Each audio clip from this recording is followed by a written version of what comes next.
রাজুকের আলোচিত পূর্বাচল নতুন শহর প্রকল্পে স্বয়ং নিজের নামে প্লট বরাদ্দ নিয়েছেন সাবেক প্রধানমন্ত্রী শেখ হাসিনা। শুধু তিনি একা নন, প্লট নিয়েছেন তার ছেলে সজীব ওয়াজেদ জয় ও মেয়ে সাইমা ওয়াজেদ পুতুল। এছাড়াও প্লট বরাদ্দপ্রাপ্তদের তালিকায় রয়েছেন শেখ হাসিনার ছোট বোন শেখ রেহানা ও তার 2 ছেলে মেয়ে।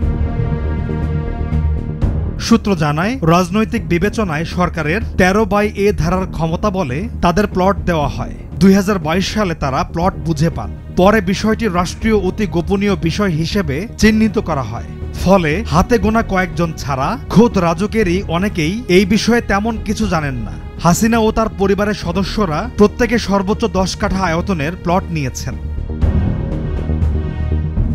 এদিকে শেখ হাসিনার পতনের পর এই সংক্রান্ত প্লট বরাদ্দের ফাইল রাজুকের রেকর্ড শাখা থেকে সরিয়ে অন্যত্র লুকিয়ে ফেলা হয়।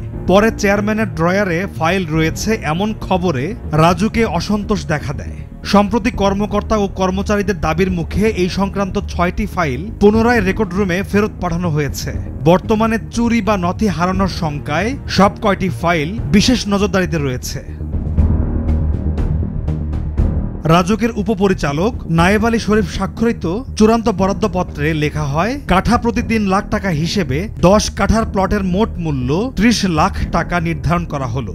শেখ হাসিনা ছাড়াও 10 কাঠা করে প্লট নেন তার ছেলে সজীব ওয়াজেদ জয় এবং মেয়ে সাইমা ওয়াজেদ পুতুল।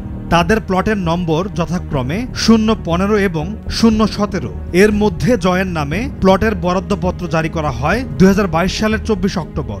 পরে 10 নভেম্বর প্লটের মালিকানা সংক্রান্ত রেজিস্ট্রি সম্পন্ন হয়। এর আগে 2 নভেম্বর পুতুলের নামেও 10 কাঠা প্লটের বরাদ্দপত্র ইস্যু করা হয়। তবে শুধু শেখ হাসিনা ও তার ছেলে মেয়ে নন, বরং পূর্বাচল প্রকল্পে 10 কাঠা করে প্লট নেন শেখ রেহানা ও তার ছেলে মেয়ে। তাদের নামেও যথারীতি প্লট বরাদ্দ করা হয় 27 নম্বর সেক্টরের 203 নম্বর রোডের একই জায়গাতে। সেখানে শেখ রেহানার প্লট নম্বর 013, তার ছেলের প্লট নম্বর 011 এবং মেয়ের প্লট নম্বর 019। রাজুকের কিছু কর্মকর্তা ও কর্মচারীদের অভিযোগ, ক্ষমতার অপব্যবহার করেই শেখ হাসিনা ও তার পরিবারের সদস্যরা রাজুকের পূর্বাচল নতুন শহর প্রকল্পের প্লট হাতিয়ে নিয়েছেন। পলাশ খান, ভোরের কাগজ।